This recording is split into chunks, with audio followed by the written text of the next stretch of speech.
नमस्कार सर्वांना. चला तर आज आपण करतोय झटपट असा ढोकळा. फक्त 15 मिनिटात हा ढोकळा तयार होतो बरं का. हॉटेलपेक्षा भारी आणि चविष्ट लागतो. त्यासाठी मी 2 वाटी बेसन घेतलंय, 1 ते 1.5 चमचा साखर टाकायची आहे, चवीनुसार मीठ टाकायचं आहे, थोडीशी हळद टाकली आणि एका लिंबूचा रस टाकून थोडं पाणी टाकून अशा पद्धतीने सगळं मिक्स करून घेतलं. लास्टला आपण यामध्ये इनो टाकणार आहोत. इनो जसं आपण टाकून फेटून घ्यायला सुरुवात करू तसं हे बॅटर फुगायला सुरुवात होते.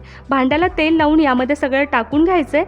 ही प्रोसिजर करत असताना सगळ्यात आधी इडली पात्रामध्ये तुम्ही पाणी उकळत ठेवणं खूप गरजेचं आहे. तुम्ही नॉर्मल पाण्यामध्ये हे भांडं ठेवून गॅस सुरू कराल तर तुमचा ढोकळा स्पंजी होणार नाही.